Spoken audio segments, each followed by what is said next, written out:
मुख्यमंत्री की नुक्कड़ बहस में आपका स्वागत है। आज हम बात करेंगे दिल्ली की बृजवासन विधानसभा सीट की। पिछले विधानसभा चुनाव में यहां से जीत हासिल की थी बीजेपी के प्रत्याशी सत्यप्रकाश राणा ने।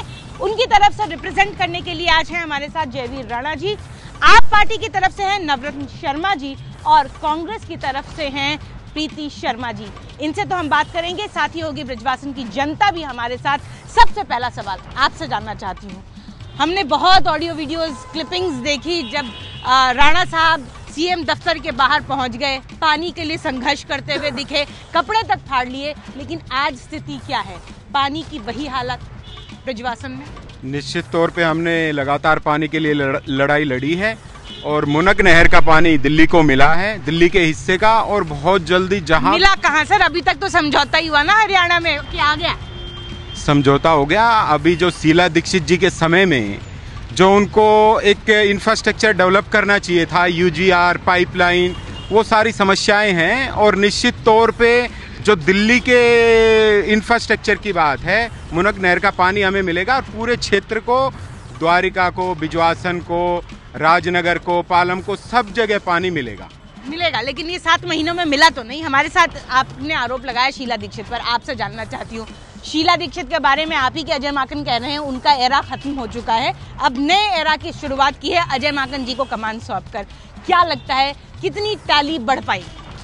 देखिए, पहले तो मैं जवाब देना चाहूँगी भाई जयवीर राणा ने जो कहा है कि पानी जो है हमने बहुत कोशिश की है पाली नाले की और मुनक नहर जो है वो जोड़ी जा रही है, लेकिन ये सरासर गलत है।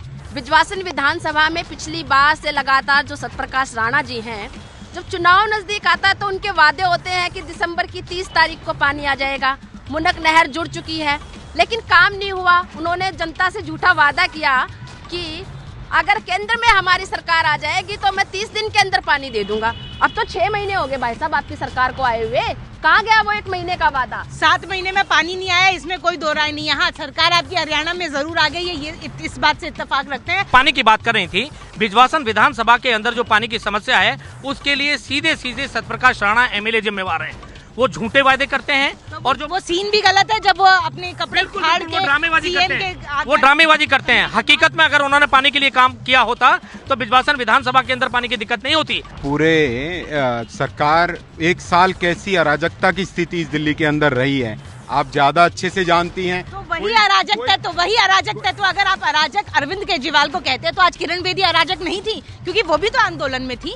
तो आप उनको अराजक क्यों नहीं कह रहे हैं? उनको फिर शामिल क्यों करा? नहीं, केजरीवाल जी को जनता, दिल्ली की जनता ने 28 सीट दी और कांग्रेस ने उनका समर्थन करके दिल्ली के अंदर सरकार बनवाई, लेकिन वो सरकार छोड़ के और 49 दिन जनता यहाँ उनसे जानना चाहते हैं, आप लोग एक बार दोबारा 49 डेज का ट्रेलर देखना चाहेंगे? पूरी फिल्म देखना चाहेंगे? पूरी फिल्म देखना चाहेंगे? किरण बेदी आने से कोई फर्क पड़ता है आपको लगता है? बिल्कुल नहीं पड़ता जी। क्यों? क्योंकि किरण बेदी जी भी आप ही छोड़कर गई हैं पार्टी।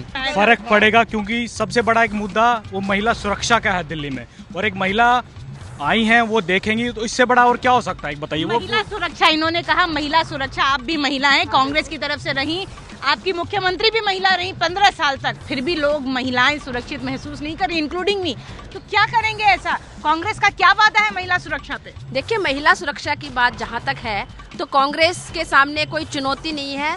कांग्रेस के राज में महिलाएं सदा सुरक्षित रही है। और जहां तक आप बृजवासन विधानसभा की बात कर रहे हैं, 16 दिसंबर किसके राज में हुआ? 16 दिसंबर जो हुआ था कांग्रेस के राज में हुआ था, लेकिन जो आप कह रहे ठीक है, मैं मानती हूँ कि कांग्रेस की सरकार थी, लेकिन हर जगह जो पुलिस वाले हैं वो तो नहीं खड़े हो सकते। और जहाँ पर महिला सुरक्षा की बात है तो वो जो, मैं ये कहना नहीं चाहती कि आपके चैनल के माध्यम से ये नहीं कहना चाहती, ना मैं महिलाओं को डराना चाहती हूँ कि दिल्ली में महिलाएं सुरक्षित नहीं हैं। दिल्ली में महिलाएं सुरक्षित हैं, लेकिन जब निर्भया कांड हुआ, अगर हम अपनी विधानसभा, क्योंकि प्रोग्राम जो है वो हमारी विधानसभा को लेकर हो रहा है, तो हमारे जो विधायक हैं सत्यप्रकाश राणा जी, तो हमारी विधानसभा में निर्भया जी को फेंका गया। दूसरा, अभी 1 महीने पहले एक महिला की जो डेड बॉडी है वसंत कुंज में, वो हमारे क्षेत्र में हुई। तो हमारे विधायक क्या कर रहे हैं? हमारे विधायक कहाँ महिला सुरक्षा के वादे करते हैं? इन्होंने बंदूक की नकेल आपकी तरफ मोड़ दी है, बोला विधायक जी के। वैसे तो मेरा मानना है कि निर्भया कांड पे तो हम राजनीति ना करें तो ज्यादा अच्छा है, लेकिन अगर तो भी उसको मान लें तो केंद्र और दिल्ली में दोनों में कांग्रेस की सरकार उस समय थी, और अगर उसके लिए क्या कोई आप ये जिम्मेदार है? आंकड़े दे सकते हैं कि जब से 7 महीने में आपकी सरकार आई है कम हो गया है सब कुछ? क्या नई उबेर कांड हमने नहीं सुना अभी यहाँ पे? लेकिन इस बारे में कर क्या रहे हैं ठोस? ओबामा जी आते हैं तो आप लोग इतने सीसीटीवी कैमरे लगवा देते हो, लेकिन हाईकोर्ट कहता रह जाता दिल्ली में सीसीटीवी कैमरे नहीं लगते। इस पर आप मैम, बीजेपी और कांग्रेस दोनों पार्टियों के पास महिला सुरक्षा के लिए कोई ठोस प्रोग्राम नहीं है। आम आदमी पार्टी के पास पूरा प्रोग्राम है। अरविंद केजरीवाल ने कहा है कि हम पूरी दिल्ली के अंदर सीसीटीवी कैमरा लगाएंगे, हम दिल्ली की जो बसें हैं उनके अंदर मार्शल नियुक्त करेंगे। लोकसभा के चुनाव से पहले जगह जगह मोदी जी ने लगाया था कि नारी सुरक्षा, नारी का सम्मान करेंगे। कहाँ गया वो नारी सम्मान? नारी परिवार अब की बार मोदी सरकार बहुत हुआ नारी परिवार, ये आपका नारा था। और कहाँ गई वो नारी की सुरक्षा?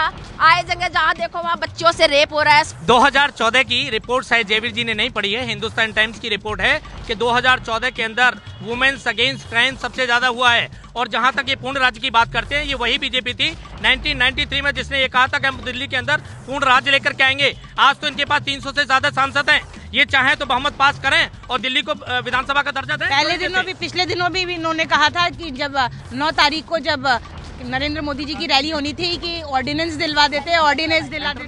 नहीं, एक ऑर्डिनेंस से तो आपने इतनी चीजें की, तो एक लोकतांत्रिक प्रक्रिया एक लोकतांत्रिक प्रक्रिया है। अभी दिल्ली के अंदर भारतीय जनता पार्टी की सरकार बनेगी तो उसके बाद निश्चित तौर पे इसके ऊपर काम करेंगे। सबसे पहले जो समस्या है आज के टाइम में वो पानी की समस्या है, और जो पिछले लगातार क्या करेंगी पानी के लिए? पानी के लिए जैसे ही हमारी सरकार आएगी, खट्टर जी ने अभी कहा है वहाँ से कि अभी पानी नहीं है। खट्टर जी का ये बयान है कि हरियाणा में पानी की किल्लत है, लेकिन ना उम्मीद होने की जरूरत नहीं है, लेकिन आप फिर भी उम्मीद में है कि बीजेपी हरियाणा में है और कांग्रेस अगर दिल्ली में आती है तो आप कुछ कर लेंगी पानी की समस्या को लेकर। ये दोनों पार्टियां, बीजेपी और कांग्रेस दोनों पार्टियां आज तक झूठे वादे करती आई हैं। 67 साल के अंदर इन्होंने बिजवासन पहली प्रायोरिटी, हमारी पहली प्रायोरिटी पानी है, पानी। हम जनता के लिए पानी लेकर के आएंगे। पानी भी मिलेगा, विकास भी मिलेगा, सबका साथ सबका विकास, सबको साथ लेके निश्चित तौर पे बिजवासन के अंदर विकास करवाएंगे और पानी की जो समस्या है कुछ ही महीने में सरकार बनते ही उसको दूर करेंगे। ब्रिजवासन विधानसभा सीट से आज बस इतना ही। कल फिर हाजिर होंगे एक नुक्कड़ बहस के साथ एक अगली विधानसभा सीट में। तब तक के लिए हमें दीजिए इजाजत। Saroj Singh, ABP news Delhi. दिल्ली से अब तक 54 नुक्कड़ बहस।